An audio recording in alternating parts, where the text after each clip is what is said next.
Hello, my name is Kathy Riddell. It is Tuesday, January 20th, 2026, and Joshua and I are in Dana Point, California. I give my permission to my son Joshua to record this and to use this for his class. He asked me to share some of the oral traditions from our family, and I would like to share one story from my mom's side of the family and one story from my dad's side.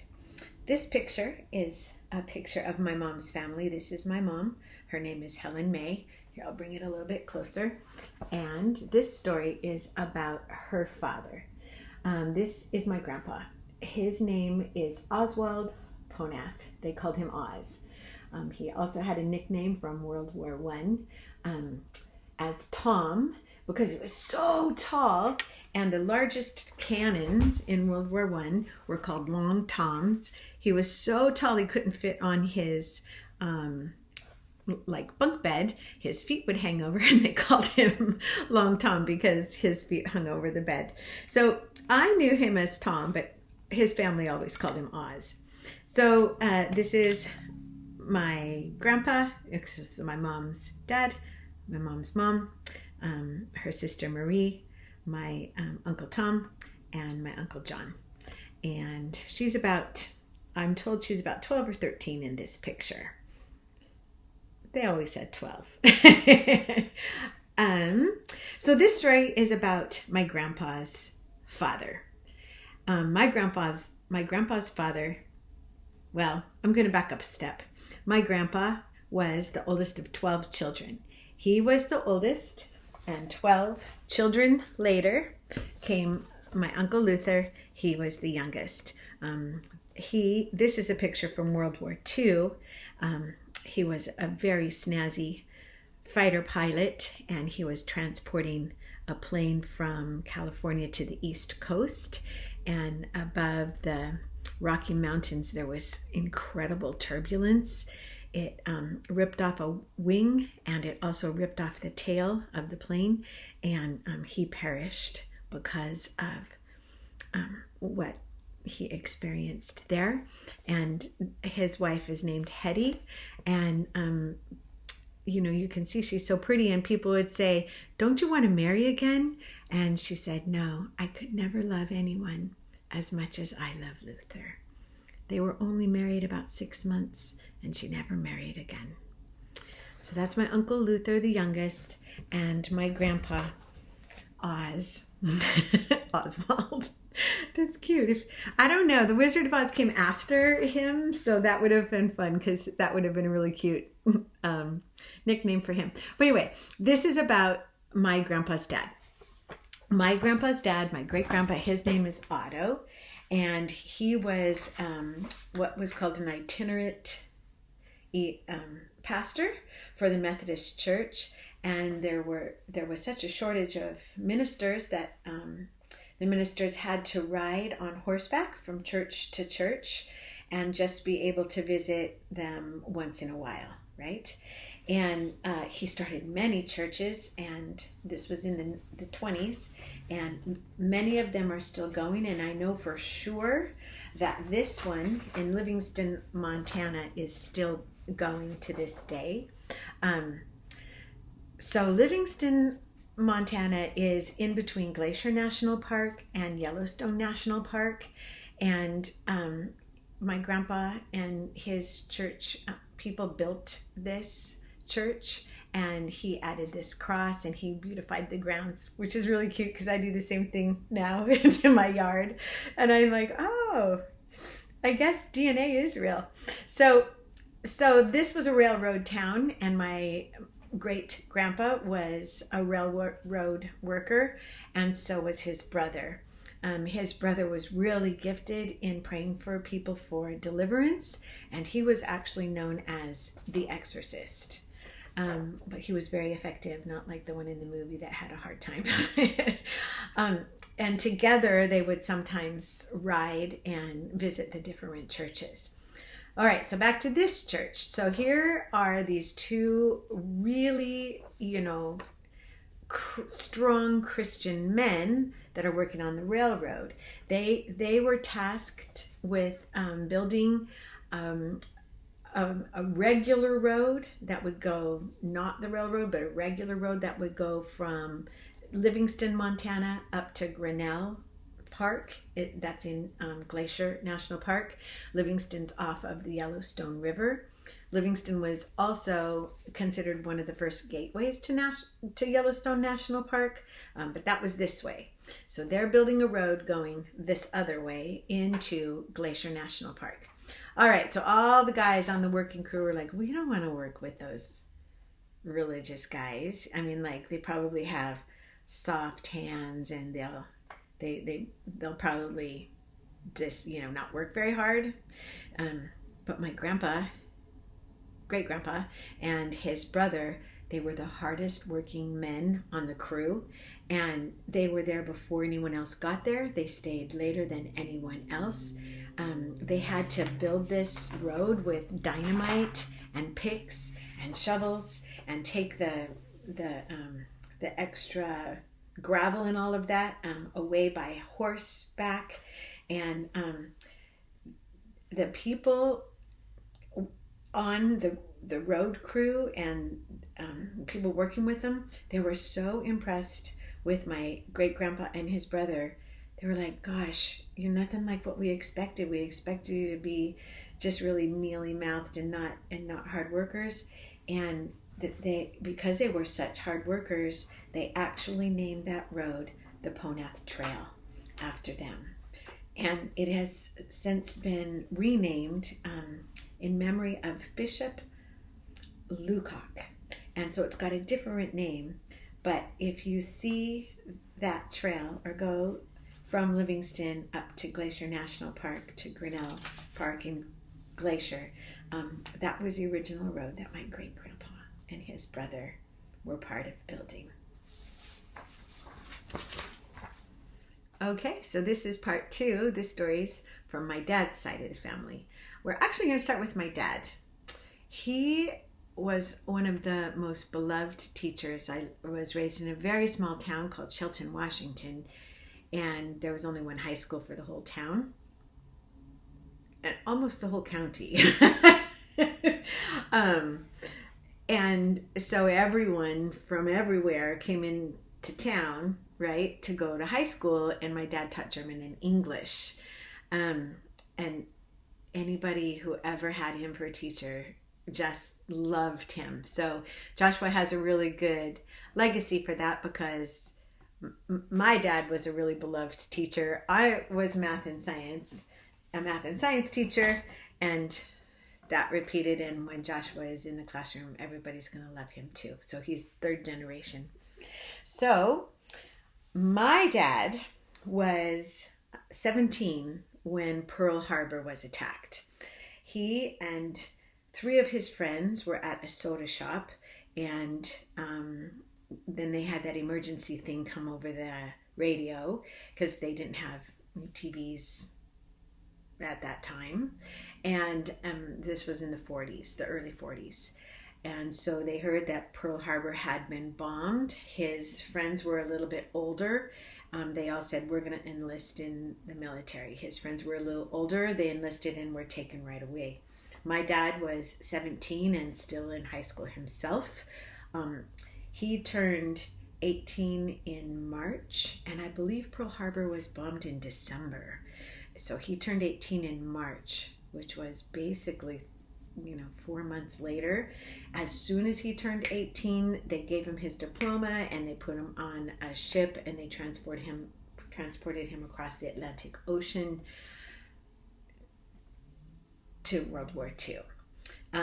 My dad was en route to be an Eagle Scout, so he didn't get to go through his high school graduation, because they took him as soon as, they took him early. They took him in March, and school didn't finish till the end of June, March, April, May, June. So he had an easy senior year, right? As far as studies go, as far as life experiences, it was tough. He was on his way to be an Eagle Scout. He had a few things to finish up to become an Eagle Scout. But when he was enlisted, one of the things that they found out was that he had taken his first aid courses at Eagle Scout level, and they said, okay, you're a medic. And this is his Red Cross armband that he would wear so that everyone would know he was a medic. Okay. When I said, Dad, don't you want me to clean this up? Because it's all yucky, and look at that. There's like, is that blood? Dad, don't you want me to clean this up? He goes, oh no. That right there, that's the blood of my fellow brothers that fell in battle. I would go and help them, and sometimes they survived and sometimes they didn't, but I will never wash this, because that reminds me every time I see it of the blood of the fallen that were all around me. One of the cool things about being a medic, that happened when he was in the war, but going over on the boat, they got so seasick, and they were in 3 tiers of bunks, and like when somebody would get sick, the top bunk guy would get sick and throw up, and then it would go splash on the second bunk guy who would throw up, and it would splash on the bottom bunk guy. And it was really stinky and very hard to not throw up when they were crossing by the boat. But because he had this badge, he could get past the military police, and he could go up to the top of the boat and get fresh air. And he said, if I could just look at the horizon, something stable without everything moving all around, then it could settle my stomach, and I wouldn't have to throw up and get sick like all those guys that had to stay down below when the seas were so rocky. As I said, my dad was a German and English teacher. He learned German when he was given the responsibility of guarding prisoners of war. People there gave him some of the really special things that they had to give, right? This is from a Nazi person that was a motorcycle guy that would do all the things that the Nazis did, and this armband was the armband from the Nazi guys, right? And my dad was one of the best marksmen for the Americans, and one of the marksmen that had that same Medal of Honor from Germany, that marksmanship medal, and my dad, the guy that was the marksman, he gave my dad his medal and said, I never liked the Americans until I met you, and you have changed my mind about all the negative things that we have heard about the Americans. Speaking of medals, all of these he wore on his uniform. I don't think that you can see them. All of these he wore on his uniform, and they all mean something different, and they all stand for different wars that he was in, different theaters, stuff like that. And then this one is in a bar down here, but they're all from his uniform. He thought he had lost these, and so after he passed, my brother wanted to get them all replaced, so he sent in to get them replaced. But then I found this secret box that had the originals, and I'm super excited because Bob has the replacements and I've got the originals, and all of these in addition to the marksman medal are some of the medals and ribbons that my dad had on his uniform. Okay, so back to guarding prisoners of war and my dad being a German teacher. He learned German from the prisoners of war. He taught them a little bit of English. They taught him a little bit of German. When he came back from the war 4 years later, he went to college. He wanted to be an engineer, but there was a huge shortage of teachers. And so the administration of his college said, there's way too many engineers. That'll be really tough to get a job. If you want a job, become a teacher. So he did German and English. And it was German because of his time and the friends that he made guarding the prisoners of war. There's another cool story about another soldier in my dad's history. He's Dutch and German, Scandinavian, and Irish.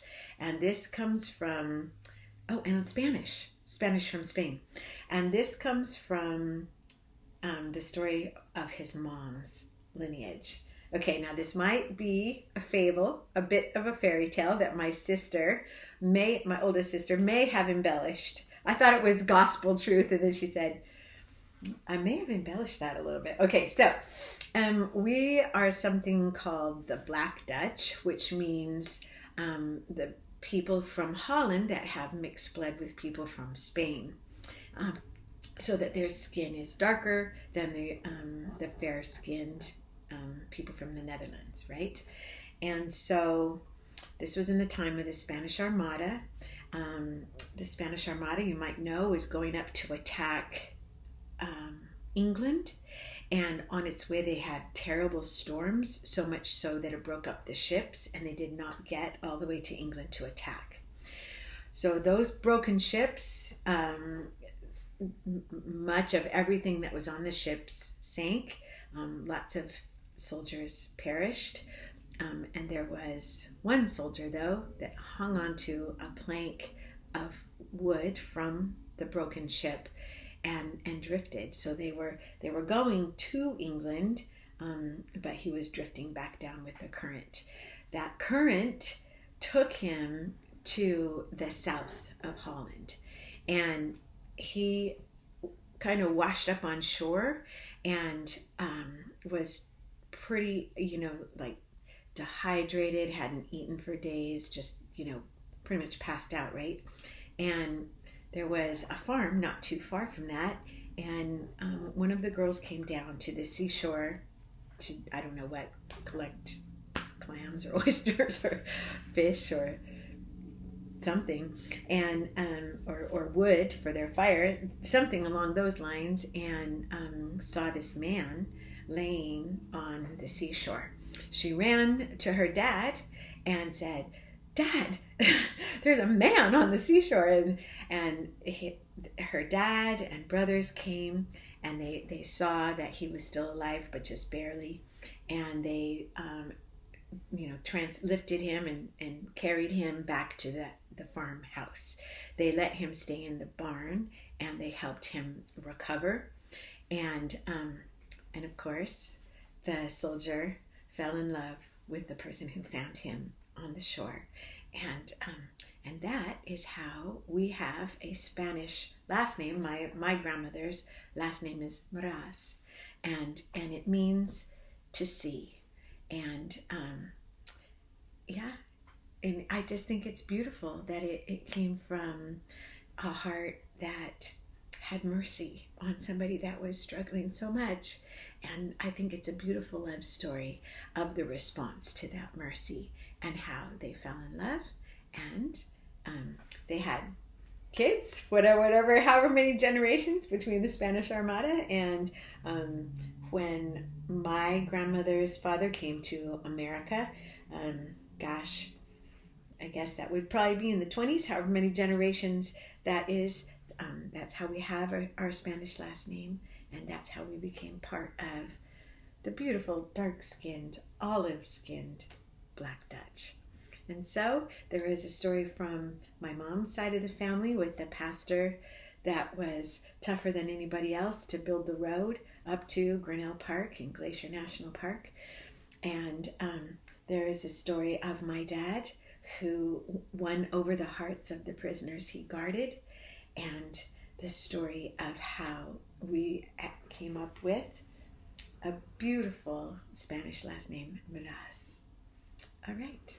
So thank you, Joshua. This was fun. I think it'll be part of heritage going forward, that you'll be able to show this to your kids and be able to just have this as a marker of the oral tradition that now has a voice and won't just get lost in translation. So the one thing you didn't know is I'm Joshua's only living parent, and I think it's beautiful that we get to tell these stories and that they don't get lost. All right, God bless you, everyone. Bye for now.